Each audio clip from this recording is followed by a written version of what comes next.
সন্মুখত পৰিবহণ বিভাগ পথ সুৰক্ষাৰ মৌলিক নিয়মসমূহ জনসাধাৰণৰ ব্যাপকভাৱে সজাগ কৰাৰ বাবে গ্ৰহণ কৰা পদক্ষেপসমূহ প্ৰদৰ্শন কৰা হৈছে।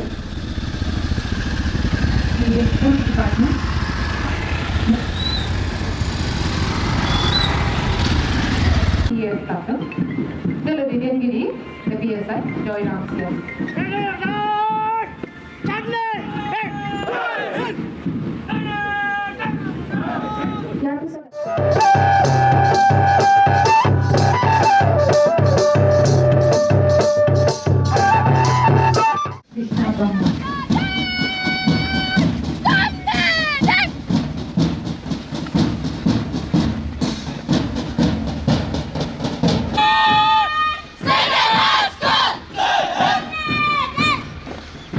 অভিবাদন জনাইছে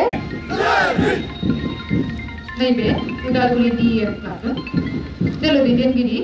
BSI জয়েন আপছে जिल्लानि गाहाय थावनियाव थानानै दिनै भारतनि 76 गणतन्त्र दिवस रिपाब्लिक डे मानोना दिनैनिफ्राय 86 इयार्सनि सिगाङाव 1950 26 जानुवारि खालि भारतआ निजा संविधाननि गेजेरजों देशखौ सासन खालामनो लादों आरो बेनिखायनो दिनै बे दिनखौ जों भारत सरकारा रिपाब्लिक डे हिसाबै खुंबोबाय थादों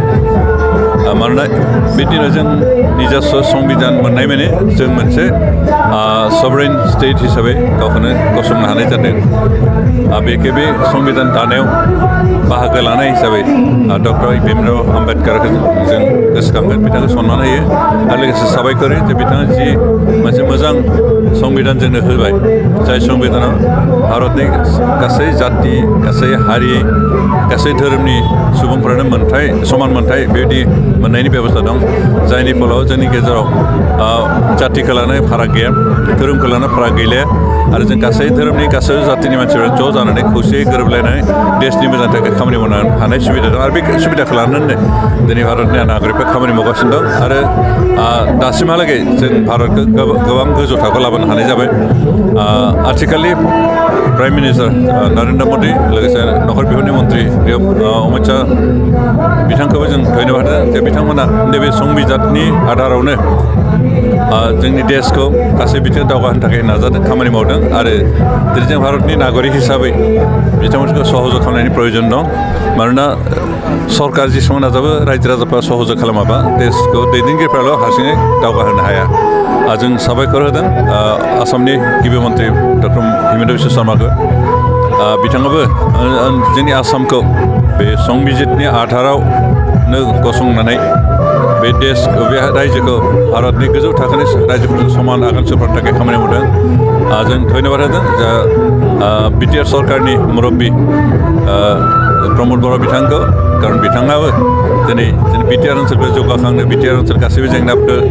बोस्रांनानै बोरै जों गोजौ थाखोआव थांनो हायो बेनि थाखाय खामानि होदों बिभिन्न बिभागखौ मोनसे गोदान महरै दाखांनो नाजादों बेनिखायनो बिथांखौ साबायखर होदों दिनै बे रिपाब्लिक डेआव जों दरं जिल्लानि लोगोसे दुलाराय बिटिआरनि लोगोसे दुलाराय देशनि सुबुंफोरखौ आं शुभेच्छा जनायदों मानोना बे देशनि बे दिनखौ पालन खालामनायनि गेजेरजों जोंनि गेजेराव खौसेथि जोंनि गेजेराव बिथांमोना अनलायनायबो बांगोन आरो लोगोसे जों हादोरखौ जौगाहोनो खामानि मावनाय मोनसे खाबु मोनदों बिटिआर सरकारनि मावफुंलांनाय आरो मावफुंनो लानाय माखासे थांखिनि सायाव नोंथाङा दहाय बिबुंथिनि गेजेरजों जोंनि बिटिआर सरकारा जिखिनि हाबाफारिखौ लानानै जौगाखांनो थाखाय खामानि मावदों जे सोलोंथाइ बिफानाव जा पिडब्लिउडि जा पन्सायत आरो ग्रामीण बिभागाव जा बे गासैबो खामानिफ्राव लोगोसे बिटिआर जोंनि बिटिसि सुक्तिनि जिफोर माबाफोर दं बेफोरखौ मावफानाय बेलायाव जों भारत सरकार असम सरकार गोबां मदद मोनदों नाथाय बिथांमोना जोंनो हेफाजाब होनायखाय अन्तत बे खामानिफोरखौ मावफुंनो हानाय बायदि सुबिदाखौ मोनदों बेनिखायनो जों बिथांमोनखौ साबायखर होदों